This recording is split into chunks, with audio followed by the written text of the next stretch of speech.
રાજકોટમાં જૈન સમાજ દ્વારા પંચમહાવ્રતધારી આત્માઓનો ભવ્ય મંગલનગર પ્રવેશ કરવામાં આવ્યો હતો. વસંત પંચમીના પાવન દિવસે સંયમ માર્ગે પ્રયાણ કરનાર એક જ પરિવારના સભ્યોનું શહેરમાં આગમન થયું હતું. સંયમ ગ્રહણ કર્યા બાદ તેઓ પ્રથમ વખત રાજકોટ પધારતા જૈન શ્રી સંઘના આંગણે ભારે ઉત્સાહ જોવા મળ્યો હતો. આ મંગલ અવસરે પંચમહાવ્રતધારીઓનું સ્વાગત કરવા માટે મોટી સંખ્યામાં ભાવિકો ઉમટી પડ્યા હતા. ડીજેના નાદ અને ભગવાન મહાવીર સ્વામીના કીર્તન સાથે ભક્તિમય વાતાવરણમાં તેઓની શોભાયાત્રા યોજાઈ હતી.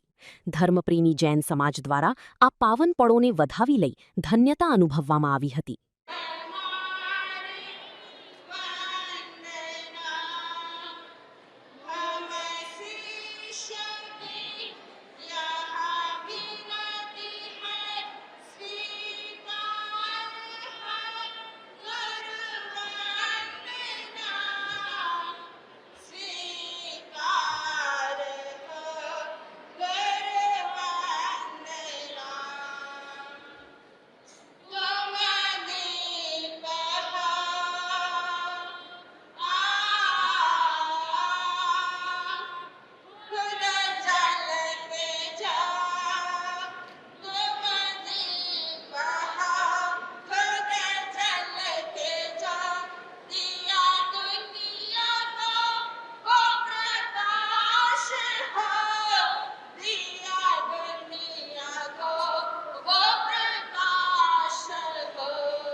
આશ્રય આચાર ભવન સવાગચ્છતુ સવાગચ્છતુ સવાગચ્છતુ।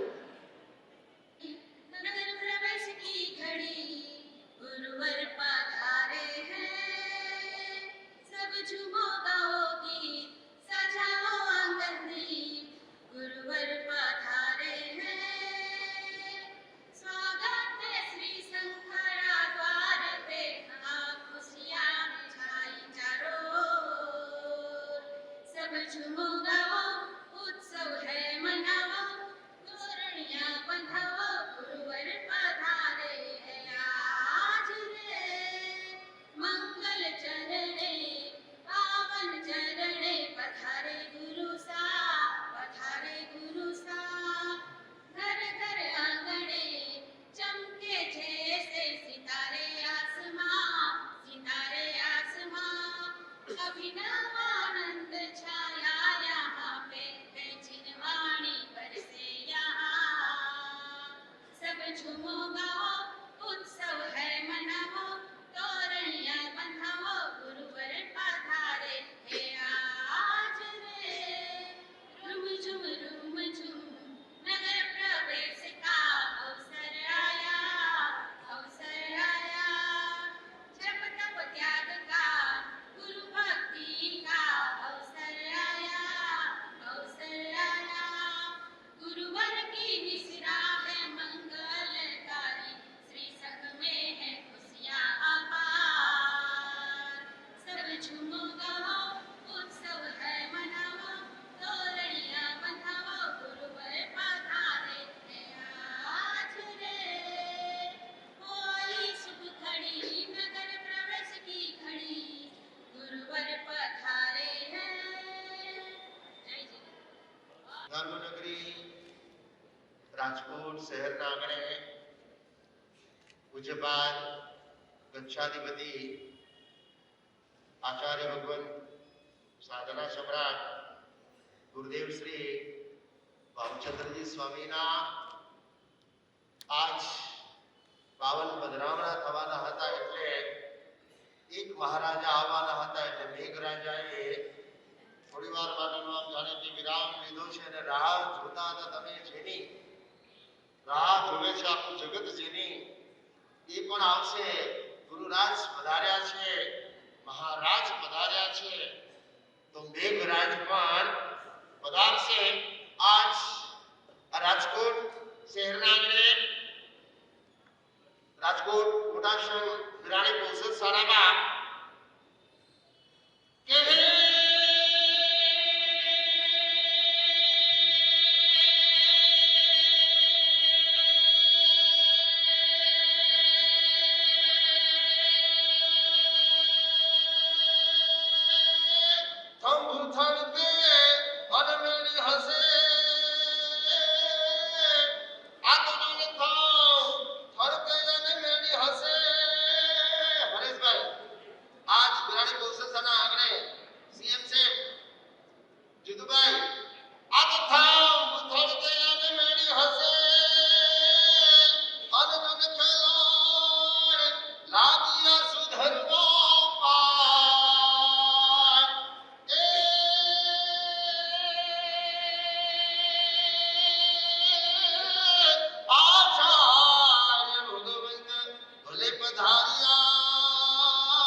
કે સંઘોએ પ્રતિનિધિઓએ વિરાણી કૌશલ શાળા મોટા સંઘના ટ્રસ્ટીશ્રીઓએ અજરામર સંઘના ટ્રસ્ટીશ્રીઓએ અજરામર યુવક મંડળ, અજરામર કંકુ મહિલા મંડળ, યુવતી મંડળ અને યુવાનોએ આચાર્ય ભગવતશ્રીને વધાવવા માટે થઈને આજ મધુભાઈ રાજકોટ શહેરમાં આચાર્ય ભગવતનું શાહી સ્વાગત થયું છે એમ કહેવાય. સ્થાનકવાદી સમાજમાં જ્યારે શાહી સ્વાગત કહી શકાય એવો સરસ મજાના માહોલ સાથે બધાએ આચાર્ય ભગવતશ્રીને જ્યારે અહીંયા વિરાજમાન થયા છે ત્યારે આવો બધા હાથ જોડીએ, મંગલાચરણ કરીએ અને પછી ડોક્ટર સાહેબ આજનું સંચાલન સોંપીએ. બધા જ કતાર બેસીને આચાર્ય ભગવતના આશીર્વાદ સાથે જોડવા માટે થઈને આપણા આચાર્ય ભગવતશ્રી આજ પધાર્યા છે ત્યારે એ આચાર્ય ભગવતશ્રીના શિક્ષણમાં એવો નવકાર પૂરવો જોઈએ કે રાજકોટના બધા સંઘોમાં એને પડવો પડવો જોઈએ. એક વખત ભાવથી ઓમ રીમ ઓમ નમો હરિહંતાય, ઓમ રીમ ઓમ નમો હરિહંતાય, ઓમ રીમ ઓમ નમો સિદ્ધાય, ઓમ રીમ ઓમ નમો સિદ્ધાય, ઓમ રીમ ઓમ નમો આયર્યાય, ઓમ રીમ ઓમ નમો આયર્યાય, ઓમ રીમ ઓમ નમો વંદાય, ઓમ રીમ ઓમ નમો વંદાય, ઓમ રીમ ઓમ નમો સવશાવણા, ઓમ રીમ ઓમ નમો સવશાવણા, એસો પંચનમુક્કારો, એસો પંચનમુક્કારો, સર્વ પાવપણાસનો, સર્વ પાવપણાસનો, મંગલાણં ચ સર્વેસિં, મંગલાણં ચ સર્વેસિં, પરમં હવૈ મંગલં, પરમં હવૈ મંગલં, પરમં હવૈ મંગલં. જય જિનેન્દ્ર. હરેશભાઈ વોરા. હું શ્રી સ્થાનકવાદી જૈન મોટા સંઘના પ્રમુખ છું અને આજ રોજ અમારે ત્યાં અજરામર સંપ્રદાયના આચાર્ય ભગવાન પૂજ્ય ભાવમુનિ મહારાજ સાહેબ એમનો નગર પ્રવેશ હતો અને નગર પ્રવેશમાં આજ અમારે ત્યાં જ્યારે એ પધાર્યા એ ખરેખર ખૂબ આનંદની વાત છે. કારણ કે આમ જોઈએ તો અમારો ઉપાશ્રય એટલે ગોંડલ સંપ્રદાયનો ઉપાશ્રય કહેવાય, એમાં અજરામર સંપ્રદાયના આચાર્ય પધારે એટલે અમારા માટે ખૂબ આનંદ અને ગૌરવની વાત છે. અને એ જ્યારે રાજકોટમાં સૌ પ્રથમ નગર પ્રવેશ કર્યો ને અમારે ત્યાં આવ્યા એટલે અમારા માટે પણ અહોભાગ્ય છે. અને આવો જ જૈન સમાજની અંદર એક એકતા બની રહે અને હંમેશા એકતા રહે એવું હું બધાને વિનંતી કરું છું કે કારણ કે કોઈ જુદા નથી, છેલ્લે બધા જ મહાવીરના આપણે અનુયાયીઓ છીએ. ચાહે અજરામરમાં હોય, ચાહે ગોંડલ સંપ્રદાયમાં હોય કે બોટાદ સંપ્રદાયમાં કોઈ પણ જગ્યાએ હોય, સૌને વિનંતી કે આપણે સૌ સાથે મળીને રહીએ. જય જિનેન્દ્ર.